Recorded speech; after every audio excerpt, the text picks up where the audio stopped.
In the heart of Arabia lies a kingdom built on sand, faith, and oil. A nation born from the sword and sustained by black gold. For nearly a century, the House of Saud ruled it like no other family on earth, a monarchy wrapped in secrecy, protected by religion, and enriched by oil wealth. But in the 21st century, a new name would rise from within that royal house, a young prince whose ambition burned hotter than the desert sun. His name, Mohammed bin Salman. He promised to transform the kingdom, to end its dependence on oil, to open its doors to the world, and to seize full control while doing it. This is the story of how one man came to command a kingdom, and perhaps the future of the Middle East. To understand Mohammed bin Salman, we must first understand the empire he inherited. Saudi Arabia was founded in 1932 by Abdul Aziz ibn Saud, a warrior who united desert tribes under the banner of Wahhabi Islam. In return for loyalty, his sons were granted ministries, wealth, and influence, creating one of the largest royal families in history. For decades, the system survived through balance. Elders ruled cautiously, clerics enforced piety, and oil revenues kept the peace. Every decision flowed through consensus. Change came slowly, almost never. Then came the oil boom. Billions poured in. Cities rose from the sand. But so did dependency, inequality, and a population hungry for a future beyond crude. By the early 2000s, Saudi Arabia faced a dilemma. Falling oil prices, youth unemployment, and an aging royal line. The kingdom needed a new kind of leader, and waiting in the shadows was a prince unlike the others, bold, impatient, and ruthless.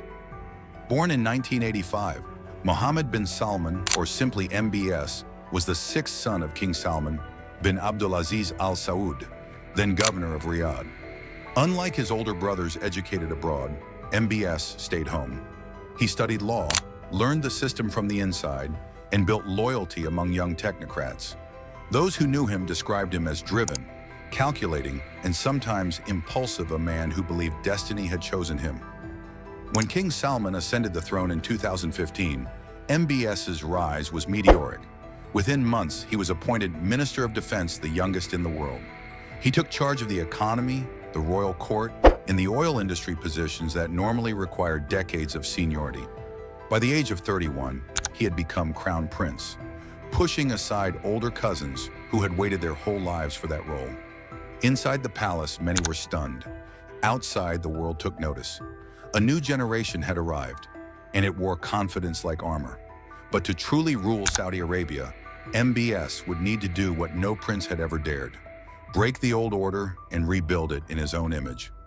November 2017, private jets carrying Saudi Arabia's most powerful men are suddenly ordered to land in Riyadh. They are escorted to the Ritz-Carlton Hotel, which overnight becomes a gilded prison.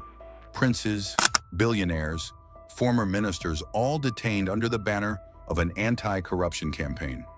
Among them, the head of the National Guard, the chief of the Navy, and the country's richest man, Prince Al-Walid bin Talal. MBS appeared on television, calm and confident, calling it a campaign for justice. But insiders knew the truth: a purge. By the time the Ritz-Carlton reopens months later, the message is clear. Power in Saudi Arabia now belongs to one man. In a single stroke, MBS dismantled rival power centers that had kept the royal family in balance for decades. He now controlled the military, intelligence, oil, and economy, and perhaps most importantly, fear. The young prince had become the commander of the kingdom. With rivals neutralized, MBS unveiled his grand design, Vision 2030, a blueprint to wean Saudi Arabia off oil and propel it into a post-petroleum era. At its heart, a futuristic megacity called Neom, stretching 170 kilometers through the desert, powered by renewables, filled with robots, artificial intelligence, and zero cars. Cost over $500 billion. The plan also opened the kingdom to foreign investors, tourism, and entertainment. Cinemas reopened. Women could drive. International concerts returned. For the first time in history, young Saudis began to imagine a life closer to the outside world. To many, it felt like a revolution, led not from the streets, but from the palace. Yet behind the dazzling vision one truth remained. Every reform, every project, and every word existed only by MBS's permission. He had modernized society without loosening his grip on power. Saudi Arabia under MBS is a land of contradictions, a kingdom balancing between freedom and fear. On one hand, he broke centuries of religious restriction. He reigned in the once powerful religious police, allowed women to travel without a male guardian, and pushed social liberalization unseen in the Arab world. Nightclubs opened, fashion shows aired, global stars performed in Riyadh. For millions of young Saudis, it felt like the beginning of a new era, a time when the kingdom finally looked outward instead of inward. But beneath the neon lights, a darker story unfolded. Activists who once demanded the very freedoms MBS introduced were suddenly arrested. Clerics, journalists, and even royal cousins who questioned him disappeared into silence. Surveillance systems tracked online dissent, and fear replaced debate. MBS had modernized society, but not politics.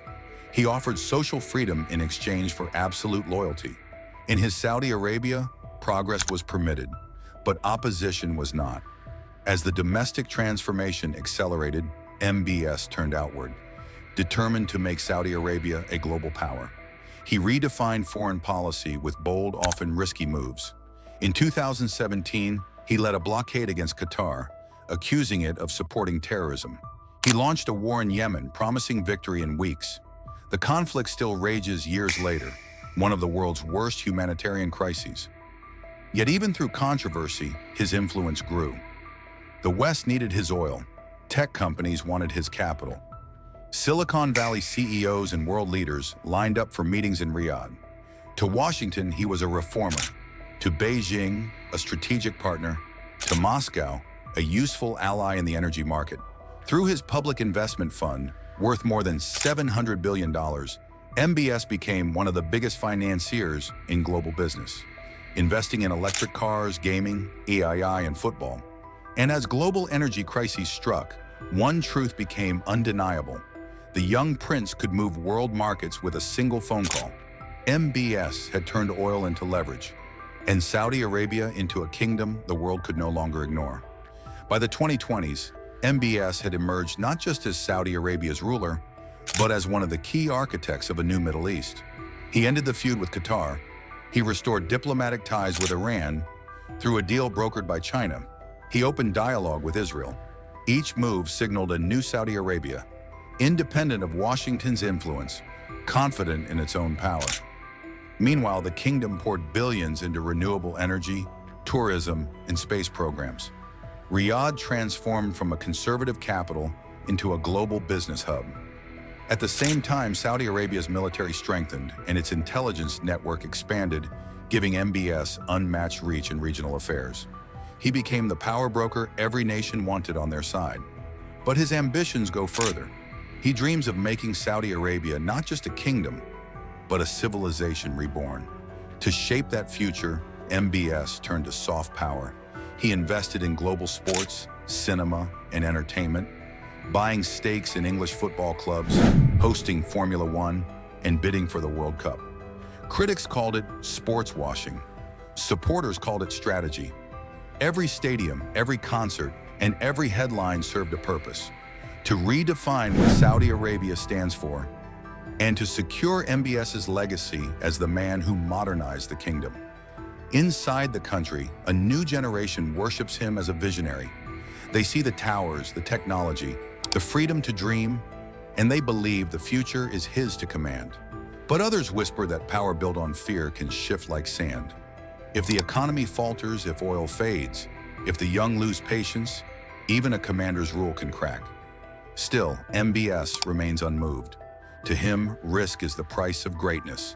From the vast dunes of Najd to the skyscrapers of Riyadh, from oil wells to AI labs, every corner of Saudi Arabia bears his mark. He has reshaped the economy, challenged tradition, and rewritten the rules of power in a land once defined by caution. At just 39, Mohammed bin Salman commands not only a kingdom, but a vision, a fortune, and a generation's destiny. Some call him a reformer, others a tyrant, but few deny his power. As the sun sets over the desert, one truth remains. In an age of shifting empires and fading monarchies, the commander of the kingdom still stands, young, ambitious, and unyielding. And the story of Mohammed bin Salman has only just begun.